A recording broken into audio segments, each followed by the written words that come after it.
सहेली।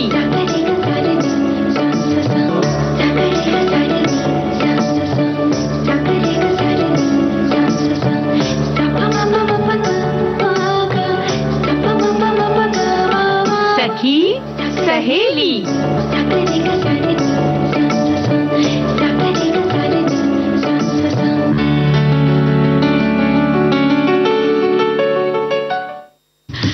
सखी सहेली कार्यक्रम सुनने वाली सभी सखियों और सभी श्रोताओं को संगीता श्रीवास्तव और रजो मौसी का नमस्कार। कैसी हैं संगीता? मौसम देखिए करवटें ले रहा है। बिल्कुल मौसम है तो बदलना उसकी नियति है और वक्त कोई भी हो एक सा नहीं रहता। बहुत गर्मी थी, बहुत लोग परेशान थे। कुछ खास जगहों में, राज्यों में तो बहुत ज्यादा गर्मी पड़ रही थी, 50-52 तक का डिग्री सेल्सियस हो गया था। लेकिन देखो अब मौसम बदला है। यहाँ कम से कम महाराष्ट्र में हल्की फुल्की फुहार, हल्की फुल्की बारिश पड़ रही है, ठंडक का एहसास, मतलब मौसम अच्छा हो गया है। हाँ, बहुत अच्छा हो गया। जी जी, खुश मिजाज कह सकते हैं मौसम हो गया है। बिल्कुल। और आज जिन टॉपिक्स को, यानी कि जिन विषयों को हमारे विषय हैं, हाँ। जी, उनमें आज जो बात करेंगे रजो मौसी, वो है जीवन में अनुशासन की। और देखो आज पंडित राम प्रसाद बिस्मिल जयंती है, तो सबसे पहले तो हम उस पर अपने श्रोताओं के जो संदेश हैं वो पढ़ेंगे और बाकी उनके बारे में जो जानकारी है वो साझा करेंगे। जीवन में अनुशासन बहुत जरूरी है, अभी अभी आपने बताया। और उसके बाद दादी माँ के नुस्खे का दिन है आज, तो लेमन ग्रास जो है उसके बारे में, उसकी क्या, हम अगर उसका इस्तेमाल करते हैं तो उसके क्या फायदे हमें पहुंचते हैं, इसके बारे में हमारे श्रोता भी हमें लिखकर भेजते हैं और हम भी कुछ बताएंगे। और आज गीत मंजरी का दिन है और बादल छाए हुए हैं। हाँ, तो बादल पर गाने सुनवाएंगे। हाँ हाँ बिल्कुल, हमारे श्रोता समझ भी गए होंगे कि यही है आज का विषय है, गीत मंजरी का। बादल पर गीत मंजरी पेश करेंगे। तो सबसे पहले एक गीत सुनवा दे जी।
चाहत बिना जिंदगी थी अधूरी, चाहत बिना जिंदगी थी अधूरी। तू नहीं समझे गवालन की चोरी, तू नहीं समझे गवालन की चोरी। राधा तो साजे तो मोहन ही साजे, मोहन ही साजे। घुंघरवा मोरा छम छम बाजे, घुंघरवा मोरा छम छम बाजे। छम छम की धुन पर जिया मोरा नाचे, ओए छम छम की धुन पर जिया मोरा नाचे। घुंघरवा मोरा छम छम बाजे। तो फिर एक बार फिर स्वागत है हमारे श्रोताओं का। और हमने कहा था कि भाई हम आज राम प्रसाद बिस्मिल जी के बारे में कुछ बातचीत करेंगे। हमारे एक श्रोता ने लिखकर भेजा है संगीता जी कि उनके बारे में एक संदेश भेजा है कि बिस्मिल की एक विशेषता ये भी थी कि वे किसी भी स्थान पर अधिक दिनों तक ठहरते नहीं थे।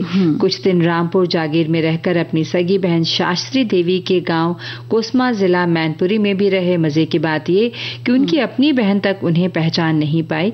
कोसमा से चलकर बाहर पहुंचे, कुछ दिन बाह पहुंचे, कुछ दिन बाहर रहे, फिर वहां से पिनहट आगरा होते हुए ग्वालियर रियासत स्थित अपने दादा के गांव बरबई जिला मुरैना मध्य प्रदेश चले गए।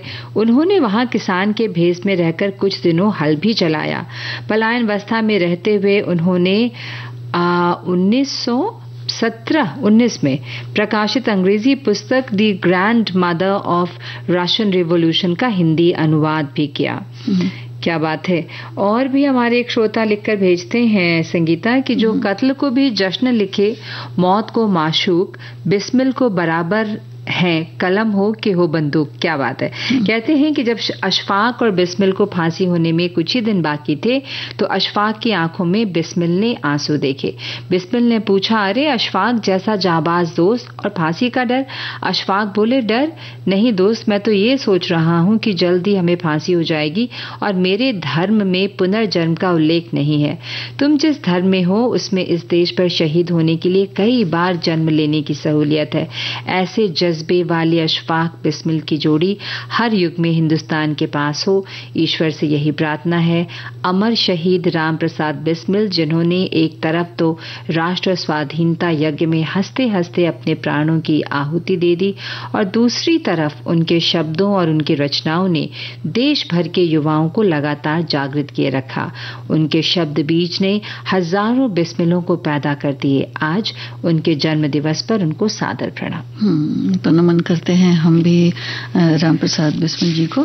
और आगे बढ़ते हैं कि उनका जन्म 11 जून 1897 को उत्तर पश्चिम यानी अब जो उत्तर प्रदेश है प्रांत के शाहजहांपुर में हुआ। राम प्रसाद बिस्मिल ने देश की स्वतंत्रता के लिए अपना पूरा जीवन न्यौछावर किया। उनका खौफ ब्रिटिश अधिकारियों के बीच लगातार रहा, जिन्हें अंग्रेज हुक्मरान हर हाल में कैद करना चाहते थे। उन्हें उर्दू और हिंदी की अच्छी पकड़ थी। देशभक्ति से ओतप्रोत कविताएं भी उन्होंने लिखी। उन्होंने कई बार अपनी कविताओं में भारत पर ब्रिटिश नियंत्रण को हटाने की प्रतिबद्धता दिखाई। कुछ समय बाद बिस्मिल लखनऊ आ गए। यहाँ भी उनकी कुछ पुस्तकें प्रकाशित हुई जिन पर ब्रिटिश सरकार ने प्रतिबंध लगा दी। मातृवेदी नामक संगठन इन्होंने बनाया। इसमें वो सोमदेव और उनके साथ रहे, है ना। और इसके अलावा इटावा, मैनपुरी, आगरा और शाहजहांपुर जिले में अपने संगठन को बहुत मजबूत किया। पार्टी के लिए धन जुटाया और पुस्तकें प्रकाशित की। जी, छुपते छुपाते अपनी मुहिम को अंजाम देते रहे। 1919 से 1920 तक वो भूमिगत रहे। कभी किसी गांव में भी बीच बीच में भेष बदल कर चले जाया करते थे। उनकी किताब क्रांति गीतांजलि 1929 में प्रकाशित हुई, जिसे 1931 में ब्रिटिश सरकार द्वारा प्रतिबंधित किया गया था। लखनऊ के पास काकोरी में एक क्रांतिकारी घटना को अंजाम देने के लिए 40 से ज्यादा जो क्रांतिकारी थे उन्हें गिरफ्तार किया गया। हमारे एक श्रोता ने एक संदेश भेजा है कि पंडित राम प्रसाद बिस्मिल 11 जून 1897 और 19 दिसंबर 1927 मतलब उनका जो जन्म, उनकी जो जीवन का समय यहाँ रहा, भारतीय स्वतंत्रता आंदोलन की क्रांतिकारी धारा के एक प्रमुख सेनानी थे, जिन्हें 30 वर्ष की आयु में ब्रिटिश सरकार ने फांसी दे दी थी। वे मैनपुरी षड्यंत्र व काकोरी कांड जैसी कई घटनाओं में शामिल थे तथा हिंदुस्तान रिपब्लिकन एसोसिएशन के सदस्य भी थे। तो इस घटना के बाद 18 महीने की कानूनी प्रक्रिया हुई और राम प्रसाद बिस्मिल सहित अशफाकुल्लाह खां, रोशन सिंह, राजेंद्र नाथ लाहिड़ी को मौत की सजा सुनाई गई। तो इस तरह से 19 दिसंबर 1927 को शहादत मिली इन्हें। और हमारे एक श्रोता और लिखते हैं कि राम प्रसाद बिस्मिल जी का जन्म ब्रिटिश भारत के संयुक्त प्रांत आज का उत्तर प्रदेश, जो आपने बताया कि शाहजहांपुर जिले के गांव में साल 1857 11 जून के दिन हुआ था। भारत के सबसे सम्मानित स्वतंत्रता सेनानियों में से एक हैं। अंग्रेजों के खिलाफ लड़ते हुए साल 1918 की मैनपुरी साजिश और 1925 की प्रसिद्ध काकोरी ट्रेन कांड में शामिल थे। उनकी क्रांतिकारी गतिविधियों के कारण साल 1927 में उन्हें फांसी दी गई थी। इसके अलावा उनको अपनी काव्यात्मक गहराई के लिए भी जाना जाता है जी। तो हमारे श्रोताओं ने भी बहुत सारे संदेश हमें भेजे उनके बारे में, हम उन्हें नमन करते हैं।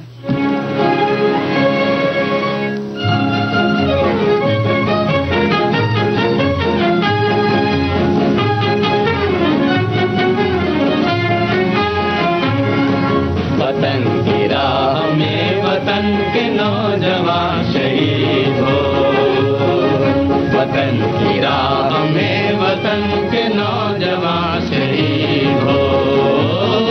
पुकारते हैं ये जमीन आसमान शहीद हो, पुकारते हैं ये जमीन आसमान शहीद हो।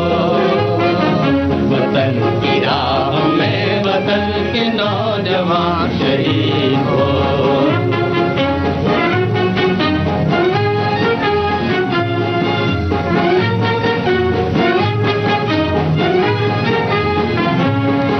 शहीद तेरी मौत ही तेरे वतन की जिंदगी, तेरे लहू से जाग उठेगी इस चमन की जिंदगी। खिलेंगे फूल उस जगह पे तू जहां शहीद हो, खिलेंगे फूल उस जगह पे तू जहां शहीद हो। वतन की राह में वतन के नौजवान शहीद हो।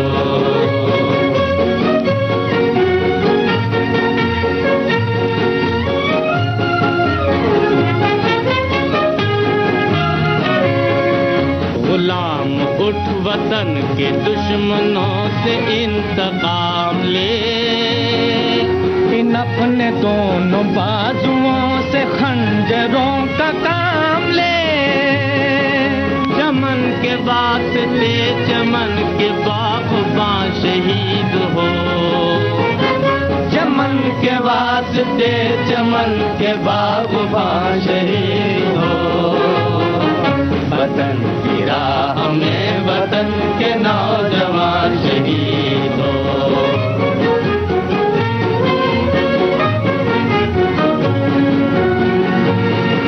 पहाड़ तक भी कांपने लगे तेरे जुनून से, तू आसमां पे इनकलाब लिख दे अपने खून से।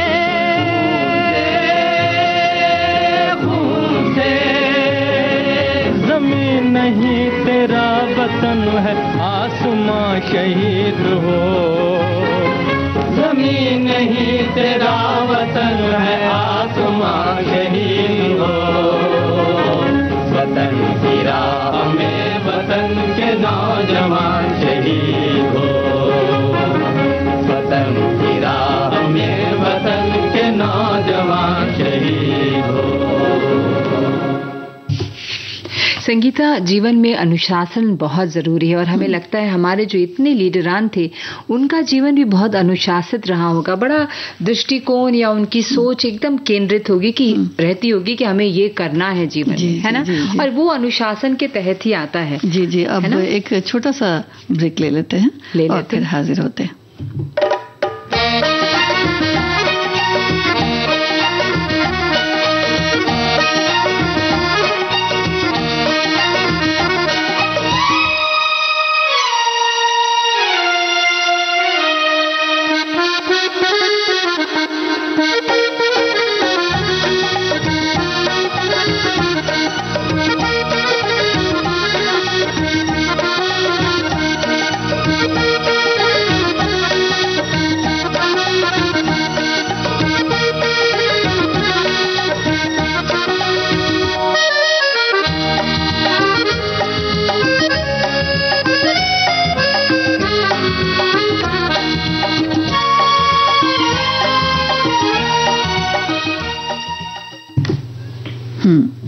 तो हम वापस आ गए हैं और अब जीवन में अनुशासन जो कितना जरूरी है आगे बढ़ने के लिए, अच्छा करने के लिए, अपनी जगह बनाने के लिए, इसके बारे में हम अपने श्रोताओं के भी विचार पढ़ेंगे और हम तो हैं ही उनसे बात करने के लिए। देखिए एक संदेश आया है संगीता हमारे श्रोता का, लिखती हैं कि सभी के जीवन में अनुशासन का बहुत ही महत्व रहता है। अनुशासन का पालन किए बिना हम कभी भी एक सफल व्यक्ति नहीं बन सकते। और जब बात आती है विद्यार्थी जीवन की तो अनुशासन का महत्व और भी कई गुना बढ़ जाता है। अगर कोई विद्यार्थी अनुशासन क्या है इन्होंने लिखा है, समय का सदुपयोग कर खुद को अनुशासित रखता है तो वो अवश्य ही सफलता की सीढ़ी को चढ़ता है।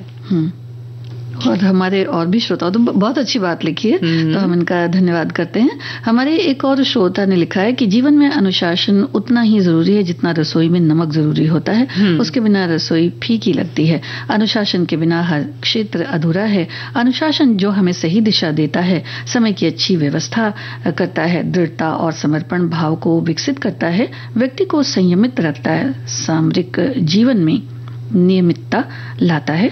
जीवन के हर क्षेत्र में सेना की तर्ज पर अनुशासन जरूरी है।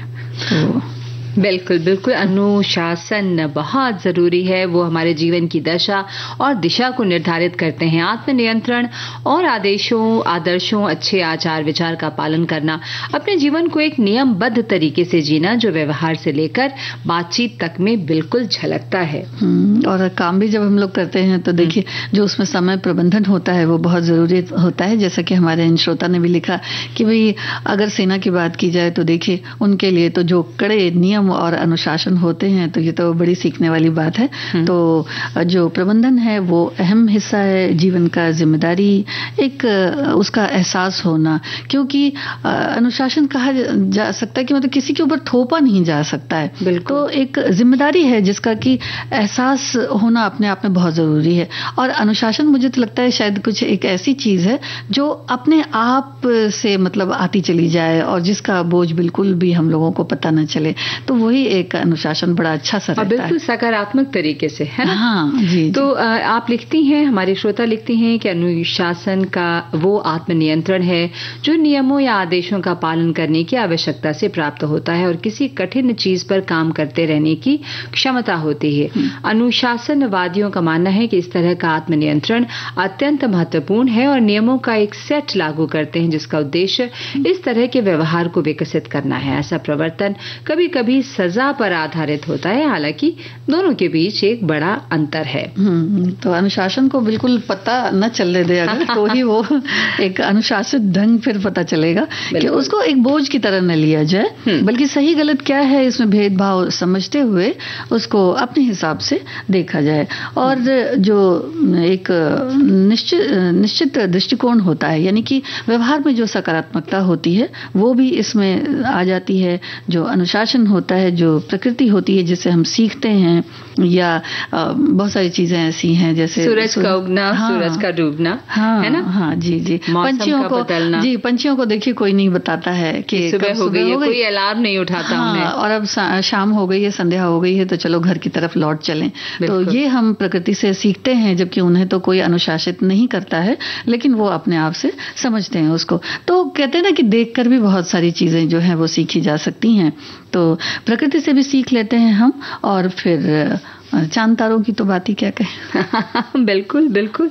और खेतों में भी सूक्ष्म प्रबंधन और जिसे कहते हैं हार जीत में अनुशासन का महत्व, ये जो हम अगर अनुशासित रहें तो कहते हैं बहुत से समय को बचाया जा सकता है जी। अगर अनुशासन नहीं है, आपने अपना एक टाइम शेड्यूल, टाइम टेबल नहीं बनाया हुआ है हर चीज का, तो बस फिर चीजें इधर उधर होती हैं। अच्छा ये छूट गया, ये रह गया, लेकिन आपको रोजमर्रा की जिंदगी में अगर कुछ ऐसा आपने बना रखा है तो वो आपकी प्रगति में बहुत सहायक सिद्ध होता है। तो मुझे तो ऐसा लगता है कि सबसे जो अच्छी चीज है वो बहुत सुबह जल्दी फटाफट उठ जाना है सोकर। बस ये सोचने लगा कि जल्दी उठना है तो बस उठना ही है। और फिर देखिए सारा जो काम होता है वो अपने आप ही एक मतलब उसको कुछ देखना नहीं पड़ता है, अपने आप ही वो होता चला जाता है। और आप देखेंगे कितना सारा समय भी निकल जाता है और जल्दी से समय पर सब काम भी हो जाते हैं। तो ये एक कहते हैं ना कि एफर्टलेस। हाँ, हमारी श्रोता लिखती हैं कि अनुशासन जीवन में बहुत आवश्यक है। हम सूर्य, चांद, चींटी सभी से सीख सकते हैं। हमारी सेना अनुशासित है तभी हम सुरक्षित हैं। विद्यालय, अस्पताल, सभी स्थानों पर आप अनुशासन के महत्व को समझ सकते हैं। हमारे देश के बहुत से महानायकों का जीवन पढ़ें तो सभी अनुशासित रहकर ही ऊंचाइयों को छू सके हैं। और हमारी एक और श्रोता ने लिखा है कि अनुशासित जीवन की हमेशा हर किसी द्वारा सराहना की जाती है, यहाँ तक कि वे लोग जो भी अनुशासनहीन हैं। ऐसा इसलिए है क्योंकि अनुशासन ब्रह्मांड का आधार बनता है। जब हम ब्रह्मांड में घूम रहे ब्रह्मांडीय पिंडों को देखेंगे तो हमें अनुशासन का महत्व समझ में आएगा। ये पिंड सूर्य के चारों ओर एक निर्धारित पथ पर चलते हैं। प्रत्येक दिन सूर्य सुबह उगते हैं और शाम को अस्त हो जाते हैं। और वैसे ही एक श्रोता तुरंत उनके बाद उसका मैसेज है, उनका लिखते हैं कि जीवन में अनुशासन सफलता के लिए पहला मजबूत कदम अनुशासित होना बहुत जरूरी है। इसमें समय का प्रबंधन स्वयं ही करना पड़ेगा। ये जो समय का प्रबंधन है ये बहुत महत्वपूर्ण है। जी, उससे समय बच भी जाता है तो उस समय को हम दूसरे काम में भी ला सकते हैं। इसलिए समय का प्रबंधन जो होता है वो हमेशा ही अच्छा होता है। और एक ना बहुत प्यारा सा संदेश भेजी है हमारी एक श्रोता कि हमारे प्रांत में, हमारे घरों में अनुशासित जीवन पर ही एक कहावत बोलते हैं लोग, आवते बहुरिया जन्मते लड़िकवा, जो लत लगाओगे वही लत लगेगा। यानी कि जो भी आप उसे अनुशासित जीवन सिखाएंगे वही वो सीखेंगे। जी अच्छी बात है जी, बहुत ही अच्छी बात है। और एक अगर अनुशासन की बात की, एक बहुत ही जमीनी तौर पे अगर देखा जाए तो हम लोग जब स्कूल जाते थे तो सुबह सुबह प्रार्थना और प्रार्थना के बाद फिर अटेंडेंस होती थी, हाजिरी जिसको उपस्थिति की हाजिरी बोलते थे वो, और उसके बाद फिर एक क्लास का टीचर्स का आना, समय पर एग्जाम होना और उसके बाद फिर सबका उत्तीर्ण होना और धीरे धीरे से आगे बढ़ना। और इस तरह से देखा जाए तो खेल का भी कुछ ऐसा ही होता है कि अगर अनुशासित ढंग से नहीं खेला जाए तो फिर उसमें पेनाल्टी हो जाती है। गीता जी, और उसी अनुशासन के तहत एक गीत बजा देना भी बहुत जरूरी है। हमारी बातचीत बहुत लंबी होगी, जल्दी से गीत सुनवाते हैं जी।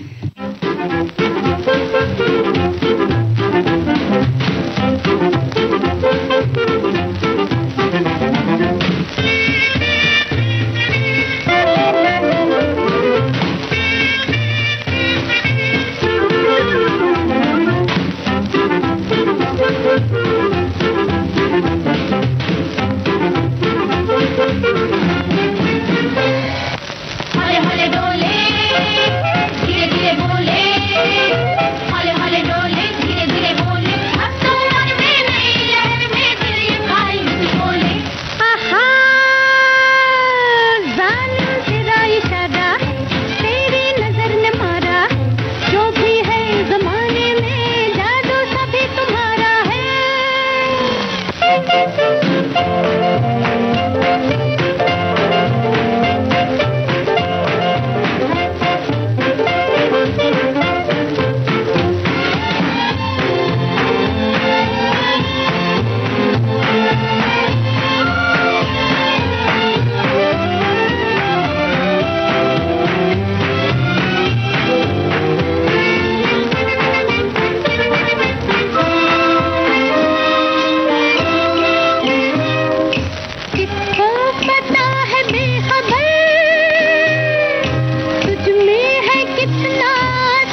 तो बस हम अभी ब्रेक लेंगे, लेकिन ब्रेक से पहले हम और बातें कुछ कर लें अपना। भाई उचित सीखने के लिए आदतों पर नजर, प्रलोभन के अनुशासन में महत्व न देना, टालमटोल न करना, खुद को समझें और अपना आकलन स्वयं करें। आप खुद को और सामने वालों को भी क्षमा करें, वो भी एक अनुशासन के ही तहत आता है। आपके दीर्घकालीन लक्ष्य और सफलता को सिद्ध करता है आपका अनुशासन। अगर आप क्या कहते हैं उसको बिल्कुल अपने शेड्यूल के उससे चलेंगे तो, है ना।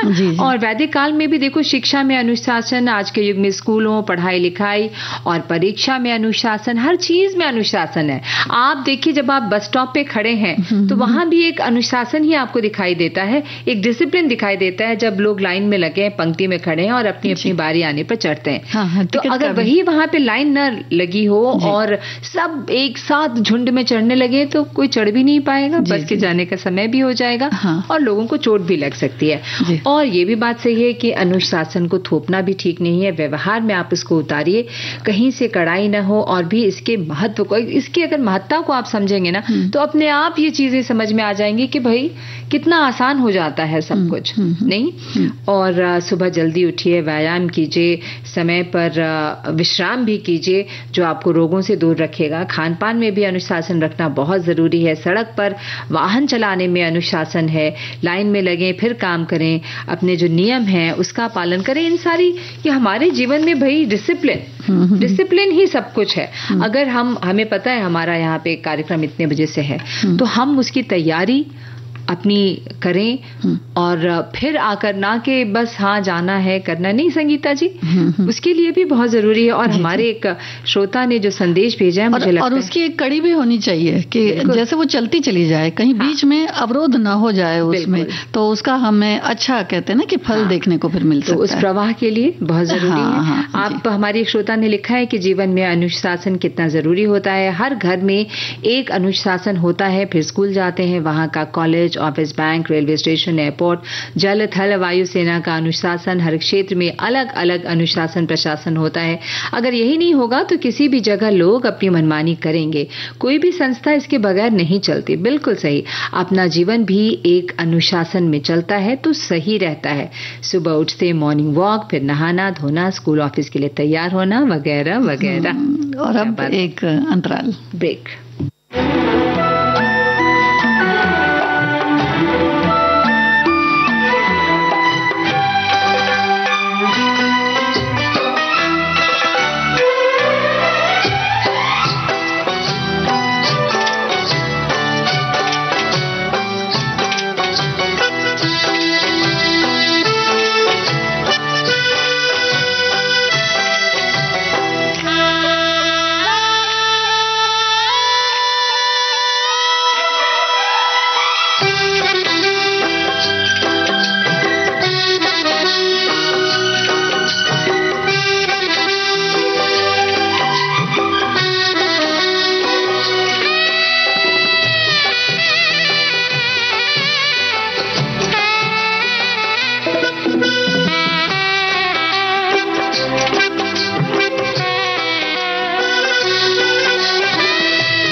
और भी बहुत सारे संदेश हमारे पास अनुशासन के आए हुए हैं संगीता जी, जिसे मुझे लगता है कि शामिल करना जरूरी है। हमारे श्रोता इसीलिए हमारे साथ जुड़े होते हैं अपनी सोच, क्योंकि हम उनको जो है विषय बता देते हैं, और क्योंकि जब उनको विषय मालूम होता है तब वो फिर अपनी सोच अपने विचार हमारे पास लिखकर भेजते रहते हैं। एक बड़ा प्यारा सा संदेश आया था जो इन बीच में कहीं गुम गया है और मैं उसे कोशिश कर रही हूँ कि वो जल्दी से मिल जाए। उन्होंने कुछ बच्चों का जिक्र किया था कि भाई जब हम बच्चों को अनुशासन सिखाते हैं तो उसमें कुछ बातों का ख्याल जरूर रखना चाहिए। उन्हें डांटे नहीं, आप डांट कर उन्हें अनुशासित नहीं किया जा सकता। बिल्कुल उसकी वजह से उनके अंदर जो है वो क्रोध आता है। इसलिए हाँ वो मिल गया। लिखते हैं कि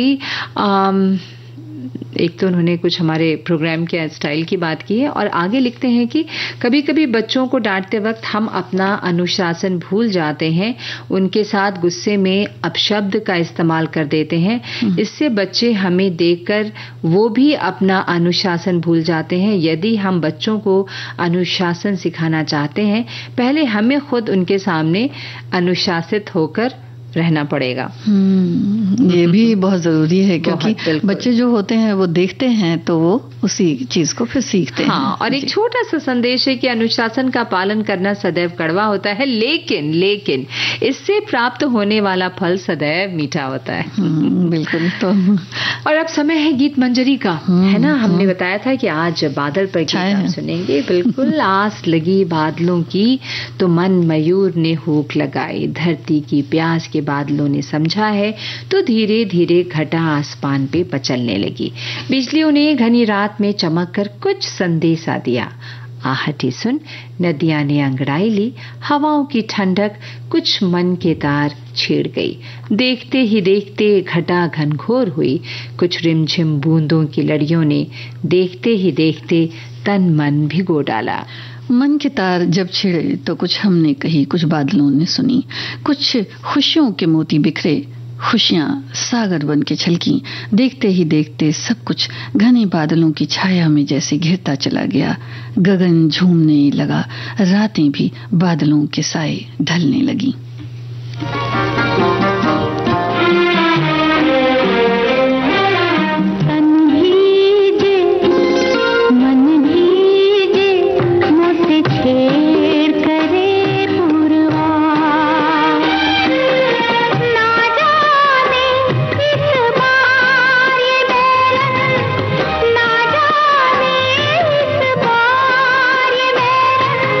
बरखा कैसी आई रे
ये बादल कहीं दूर से पिया का संदेशा लाते हैं तो कहीं किसान की आंखों में आस भी जगाते हैं। कभी सूरज की लाली से आंख मिचौली भी खेलते हैं। तो बादलों में होती है ये संघर्ष की कहानी भी कहीं। नीलम के सरीके दिखने वाले बादल बारिश से सब कुछ सराबोर करते हैं और कोयल कहे कि बादल आए चल ए दिल अब कहीं और चलें, ये गांव ये देश तो हो चला पपीहे का। चले हल बैल खेतों की तरफ, है इंतजार लहलहाती फसल का। मेघों ने दरिया के वेग से संभलने का संदेशा भी दिया तो कहीं आंखों में धन धान्य और खलिहान के भर जाने का सपना जगाया। मेघ के ये प्यारे बादल तो इस देश बरस जा, ना जा कहीं और कि मेरे गांव की धरती भी तुझे पुकारती है।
ये बादल कभी उस बारिश की याद दिलाते हैं जिसे महसूस किया था पहली बार। वो खिड़की से बादलों को देखना और ख्वाहिशों की वो धूप छांव, जब बारिशों ने भी जाने कितने ही पैगाम दिए। वो मिट्टी की भीनी भीनी खुशबू और जुल्फों की घटाओं से बरसते वो मोती। बारिशों की भी क्या दीवानगी है, कभी छत को भिगोया तो कभी आंगन को। कहीं ये बादल दिल में तूफान भी उठाते हैं और कहीं मयूर तो कहीं चीतल कुलाचे भरते हैं। गर्मी की तपिश से चटकती धरती में सलोनी घटाओं ने घुंघरुओं की खनक लिए आहिस्ता आहिस्ता अपने कदम बढ़ाए। सबके दिल में यही आस जगाई कि बादल खूब बरसें, खूब लहलहाएं धरती की ये धानी चुनर।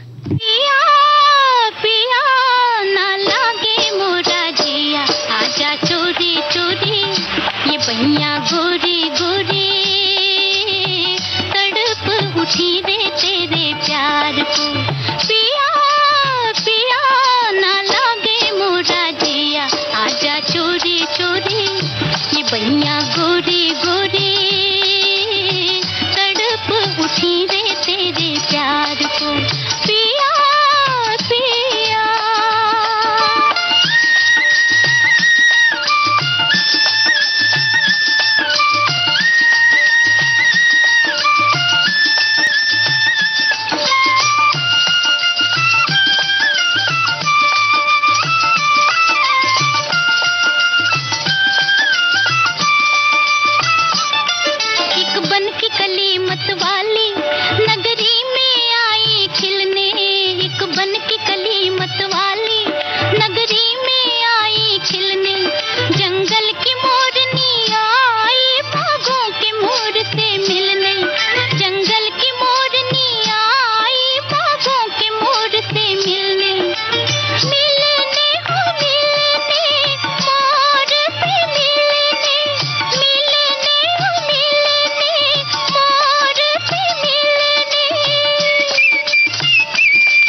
पिया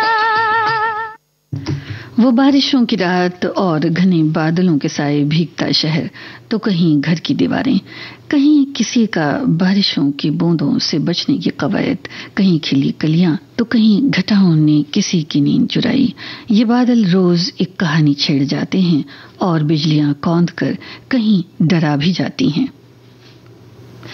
आंचल की छांव सी बादलों की गर्जन जब रंग जीवन की बुनती है तो कहीं इंतजार होता है, कहीं दर्द छलकते हैं, कहीं मन मयूर झूमता है, कहीं कलियां चटकती हैं, कहीं सागर छलकते हैं, कहीं बूंद बरसती है, कहीं खेतों में गीत गुनगुनाते हैं, कहीं मदमस्त हवाएं चलती हैं, कहीं बैलों की घंटियां सुनाई देती हैं, कहीं सफीने राह तलाशते हैं, घने बादलों से खुशियों की बौछार होती है और दिशाएं भीग जाती हैं।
संगीता, बचपन के वो दिन याद हैं जब बादल आकाश में नजर आते थे और लगता था अब बारिश होगी, और बारिश होती थी, फिर थोड़े थोड़े पानी जो है वो आंगन में या आसपास इकट्ठा हो जाते थे और जल्दी जल्दी कॉलेज की कॉपी, स्कूल की कॉपी से कागज फाड़ फाड़ के, पन्ने फाड़ कर वो नाव बनाना। कागज की नाव, कागज की नाव, और बड़ी दूर तक चलती थी, दूर तक चलती थी मैम, और जब गिर जाती थी तो फिर ऐसा लगता था अरे डूब गई। तो बस कार्य कार्य बदरा छा रहे हैं, यहाँ तो बारिश हो रही है और भी कुछ प्रदेश में जो है वो बारिश का मौसम अच्छी तरह से हो गया है। तो जहाँ जहाँ गर्मी तेज हो गई है, उम्मीद भी तेज हो जाए कि भाई अब बारिश होने वाले हैं। और अब जो है वो लेमन ग्रास के बारे में हमारे एक श्रोता ने लिखा है कि लेमन ग्रास का आरामदायक प्रभाव पड़ता है। इसका उपयोग अपच और सूजन जैसी समस्याओं के लिए घरेलू उपचार के रूप में किया जाता रहा है। ये पेट की परत की सुरक्षा करती है और गैस्ट्रिक अल्सर को रोकती है। लेमन ग्रास चाय में एंटी इन्फ्लेमेटरी और एंटी ऑक्सीडेंट गुण होते हैं जो पाचन स्वास्थ्य में सुधार कर सकते हैं। और इसमें मतलब ऐसा लगता, मुझे सभी जानते हैं कि folic acid, folate, zinc, magnesium, copper, potassium, iron, iron, phosphorus, manganese, calcium और विटामिन ए और बी भी उच्च मतलब होता है इसमें लेमन ग्रास में। तो इसमें जो अलग अलग तरह से, जैसा कि हमारे श्रोता भी लिख रहे हैं, पाचन में सहायक इन्होंने बताया, और दर्द और सूजन में भी असहायक होता है, और साथ ही एक जो प्रतिरक्षा प्रणाली जो होती है उसमें भी बहुत सहायक है लेमन ग्रास में। सिट्रल और लिमोनिन सहित एंटीबैक्टीरियल जो प्रभाव वाले कई रसायन जो इसमें शामिल होते हैं। तो यही इस तरह से शरीर को जो एक कहते हैं ना कि रोग प्रतिरोधन क्षमता शरीर बढ़ाता है। जी जी, बिल्कुल बिल्कुल। लेमन ग्रास एक नेचुरल चाय की तरह भी, आप सिर्फ पानी में अगर उसकी पत्तियों को खौला दें तो बहुत अच्छा एक पेय बन सकता है। सुगंध भी बहुत अच्छी, बहुत खुशबू तो उसकी बहुत अच्छी लगती है, जो शरीर से विषाक्त पदार्थों को और एक्स्ट्रा लिक्विड को बाहर निकालकर डिटॉक्सिफिकेशन का काम करती है। भाई पाचन में सुधार तो है ही, ब्लड प्रेशर को कंट्रोल करता है, कोलेस्ट्रॉल लेवल को भी कम करता है। कहते हैं कि वजन घटाने में भी मददगार साबित होता है, स्किन और बालों में सुधार होता है इससे, और तनाव और चिंता में भी कमी आती है ना। तो लेमन ग्रास का सेवन करना चाहिए। मैं तो पीती हूँ, आप पीती हैं? नहीं पीती हैं। बहुत उसकी खुशबू हमारे यहाँ परिसर में भी बहुत लेमन ग्रास है। बारिश अभी धूप की वजह से कुछ सूख गए थे, लेकिन सूखे हुए पत्तों को भी ना अगर आप तोड़ करके बनी हुई चाय में डाल दो, जब चाय आप बना रही हैं पत्ती देने के पहले उसको दे के खौला दें तो बहुत अच्छी चाय जो है वो बनती है। और क्योंकि तासीर भी अच्छी होती है। हाँ, उसकी तासीर भी अच्छी होती है, और उसको पीना भी बहुत सुरक्षित है। इसमें कहीं कोई ये नहीं है कि आप ज्यादा पी लेंगे तो कहीं कोई परेशानी आपको हो सकती है। बिल्कुल। कोलेस्ट्रॉल भी कम करता है ऐसा। लोगों का मतलब क्या है, ऐसा लोग पीते हैं तो उनके जो अनुभव हैं वो हैं, तो कोलेस्ट्रॉल भी कम होते हैं। और लेमन ग्रास शरीर में कोलेस्ट्रॉल के स्तर को कम करता है, कम करने में मदद करता है, ऐसा भी कह सकते हैं। हृदय रोग और संबंधित जो और भी तरह की जो बीमारियां हैं जो स्ट्रेस की वजह से होती हैं, उसमें भी कहीं ना कहीं ये सहायक देखा गया है। बिल्कुल बिल्कुल। और लेकिन बहुत ज्यादा भी इसको नहीं पीना चाहिए। मतलब ठीक है कि घास फूस, अगर ऐसे कोई कह दे कि घास फूस है, इससे क्या इसका नेगेटिव प्रभाव पड़ेगा, लेकिन ऐसा नहीं है। बहुत ज्यादा अगर आप इसका सेवन करते हैं तो भैया आपका मुंह सूखने लगता है, थकान ज्यादा महसूस होने लगती है, हो सकता है चक्कर आए या बार बार आपको पेशाब आए या भूख बढ़े। तो इसके स्वास्थ्य लाभों के लिए लेमन ग्रास का उपयोग करने से पहले आप किसी अपने आसपास के डॉक्टर से भी पूछ लें। थोड़ा बहुत चाय में आप मिलाकर पिए, चाय में पत्ती की तरह डाल के पिए तो ठीक है। और जो शरीर का जो कहते हैं ना कि मोटापा, वजन कम कर सकता है, उसमें भी कुछ सहायक होता है। मोटापे के लिए भी ये है कि रोकथाम के लिए इसका उपयोग भी किया जाता है। और लेमन ग्रास की जो चाय है तेजी से वजन को कम करने में इससे मदद मिल सकती है। लेकिन फिर वही बात है जो आपने कहा कि बहुत संतुलित मात्रा में ही लेना चाहिए। हाँ, साइड इफेक्ट्स हो सकता है उसका, इसलिए फायदा भी बहुत पहुंचाएगा, लेकिन अगर आप ज्यादा उसका इस्तेमाल करेंगे तो भी आपको दिक्कत हो सकती है। तो इसलिए लेमन ग्रास के बेनिफिट्स को ध्यान में रखते हुए आप जरूर उसका सेवन करें, लेकिन जरूरत से ज्यादा नहीं। और एक गीत सुनवा दें।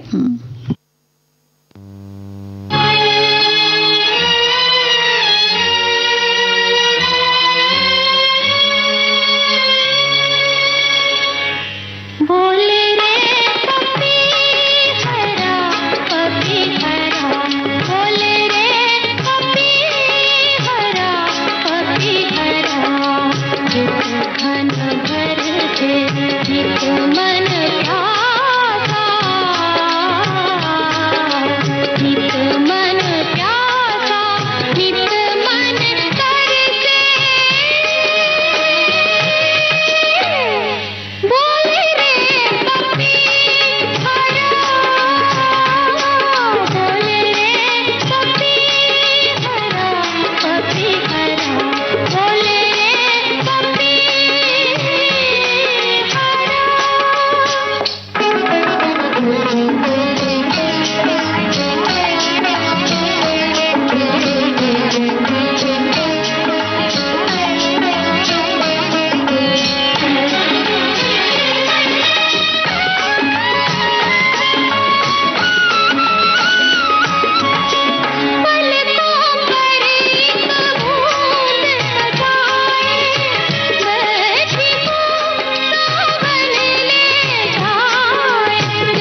संगीता जी, हमारे जाने का भी समय हो रहा है, लेकिन एक छोटा सा संदेश है जो मैं पढ़ देना चाहती हूँ। हमारे एक श्रोता ने लिखा है कि लेमन ग्रास मैंने कई बार लगाया, बड़ा सा झाड़ होकर सूख जाता है, उसको ऊपर से काटते रहिए, नहीं सूखेगा वो, और उसकी पत्ती को अपने चाय में जरूर डालकर आप चाय पिए। अब हम घड़ी की तरफ देख रहे हैं, और कुछ कहना चाहती हैं आप? नहीं, बिल्कुल नहीं, बस कल इसी वक्त फिर मिलेंगे हमारे श्रोता। तो अब रजो मौसी और संगीता श्रीवास्तव को दीजिए इजाजत। नमस्कार। नमस्कार।